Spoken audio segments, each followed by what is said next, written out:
ಕೋಲಾರ ಜಿಲ್ಲೆ ಮಾಲೂರು ತಾಲೂಕಿನ ಬಾಳಿಗಾನಹಳ್ಳಿ ಗ್ರಾಮ ಪಂಚಾಯಿತಿ ಪಿಡಿಒ ಸಾರ್ವಜನಿಕರ ಕುಂದುಕೊರತೆ ಆಲಿಸದೆ ನಿರ್ಲಕ್ಷ್ಯ ತೋರಿದ್ದಾರೆ ಎಂದು ಆರೋಪಿಸಿ ಪಿಡಿಒ ಶಂಕರ್ ವಿರುದ್ಧ ಶಿಸ್ತು ಕ್ರಮಕ್ಕೆ ಒತ್ತಾಯಿಸಿ ದಲಿತ ಸಂಘರ್ಷ ಸಮಿತಿ ಸಂಘಟನೆಯ ಮುಖಂಡರು ಪಂಚಾಯಿತಿ ಕಚೇರಿ ಎದುರು ಪ್ರತಿಭಟನೆ ನಡೆಸಿದರು.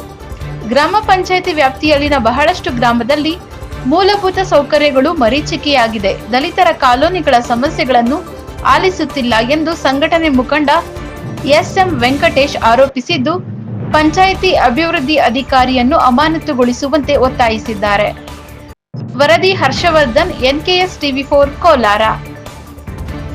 ದಲಿತರ ಕೆಲಸಗಳನ್ನು ಮಾಡಿಕೊಡ್ದೇನೆ ಸುಮಾರು ಲಕ್ಷಾಂತರ ರೂಪಾಯಿ ಇಲ್ಲಿ ಅಕ್ರಮದಲ್ಲಿ ತೊಡಗಿರ್ತಕ್ಕಂಥ ಪಂಚಾಯತಿ ಅಭಿವೃದ್ಧಿ ಅಧಿಕಾರಿಯನ್ನ ಈ ಕೂಡಲೇ ಅಮಾನತು ಮಾಡಬೇಕು, ಮತ್ತೆ ಅವರ ಅಧಿಕಾರದ ಅವಧಿಯನ್ನ ವಿಶೇಷ ತನಿಖಾ ಸಂಸ್ಥೆಯನ್ನ ನೇಮಕ ಮಾಡಿ ತನಿಖೆ ಮಾಡಬೇಕು ಅಂತಕ್ಕಂಥ ಉದ್ದೇಶವನ್ನ ಇಟ್ಕೊಂಡು ಇವತ್ತು ಹೋರಾಟವನ್ನ ಮಾಡ್ತಾ ಇದ್ದೀವಿ.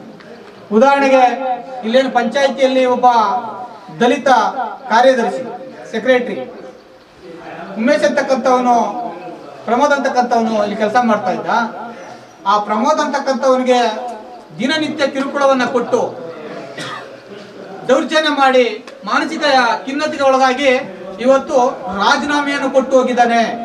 ಅಂದ್ರೆ ಈ ಪಂಚಾಯತ್ ಅಭಿವೃದ್ಧಿ ಅಧಿಕಾರಿಗಳು ಇನ್ನೆಷ್ಟು ದಲಿತರ ಬಗ್ಗೆ ವಿರೋಧ ಇರಬೇಕು, ದಲಿತರ ಬಗ್ಗೆ ತಾತ್ಸಾರ ಮನೋಭಾವನೆ ಇರಬೇಕು, ದಲಿತರ ಬಗ್ಗೆ ಇನ್ನೆಷ್ಟು ಅಸ್ಪೃಶ್ಯತೆಯನ್ನು ಆಚರಣೆ ಮಾಡ್ತಾ ಇದ್ದಾರೆ ಅಂತಕ್ಕಂಥದ್ದು ಈ ಒಂದು ವಿಚಾರದಿಂದ ಸಾಧ್ಯ ಆಗ್ತಾ ಇದೆ.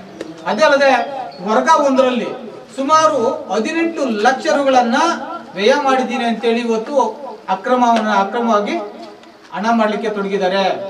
ಅದೇ ಅಲ್ಲದೆ ಚರಂಡಿ ಕ್ಲೀನ್ ಮಾಡಿದ್ದೀವಿ, ಅಲ್ಲಿಗೆ DDT ಪೌಡರ್ ಹಾಕಿದ್ದೀವಿ, ಗಿಡಗಳನ್ನ ಕಡ್ದಿದ್ದೀವಿ ಅಂತೇಳಿ 6 ತಿಂಗಳಿಂದ ಈಚೆ 29 ಲಕ್ಷವನ್ನ ಡ್ರಾ ಮಾಡಿದ್ದಾನೆ. ಎಲ್ಲಾದ್ರೂ ಒಂದು ಕಿರೆ ಚರಂಡಿಯನ್ನ ಕ್ಲೀನ್ ಮಾಡಿರ್ತಕ್ಕಂಥದ್ದನ್ನು ನೋಡಿಸ್ಲಿ, ಎಲ್ಲಾನು ಒಂದು ಗಿಡಗಳನ್ನ ಕ್ಲೀನ್ ಮಾಡಿ DDT ಪೌಡರ್ ಹಾಕಿದಾರೆ ಕೇಳಿಸ್ಲಿ. ಯಾವುದೇ ಕಾಲೋನಿಗಳಿಗೆ ಭೇಟಿ ನೀಡಲ್ಲ, ಚರಂಡಿಗಳನ್ನ ದಲಿತ ಕಾಲೋನಿಗಳಿಗೆ ಚರಂಡಿಯನ್ನ ಕ್ಲೀನ್ ಮಾಡಿಸಿಲ್ಲ, ಮತ್ತೆ ಯಾವ್ದಾನ ಮನೆ ಬಿಲ್ಲನ್ನು ಮಾಡ್ಕೊಡ್ಬೇಕಾದ್ರೆ ದುಡ್ಡು ಕೊಟ್ರೆ ಮಾತ್ರ ಅದನ್ನ ಮಾಡ್ಕೊಡೋದು, ಇಲ್ಲಾಂದ್ರೆ ಮಾಡ್ಕೊಡಲ್ಲ. ಇನ್ನು ಪಂಚಾಯತಿಗೆ ಸರಿಯಾಗಿ ಬರಲ್ಲ ಅಂದಾಗ ಅಂತಹ ಅಧಿಕಾರಿ ನಮ್ಮ ತಾಲೂಕಿನಲ್ಲಿ ಕೆಲಸ ಮಾಡ್ತಕ್ಕಂಥದ್ದು ಬೇಡ. ಎಲ್ಲರೂ ಬೇರೆ ವರ್ಗಾವಣೆ ಮಾಡ್ಲಿ, ಅವರನ್ನು ಅಮಾನತು ಮಾಡ್ಲಿ, ಅವರ ಅಧಿಕಾರ ಅವಧಿಯನ್ನ ತನಿಖೆ ಮಾಡ್ಲಿ ಅಂತೇಳಿ ಕರ್ನಾಟಕ ಸಂಘರ್ಷ ಸಮಿತಿ ಒತ್ತಾಯಿಸುತ್ತಾ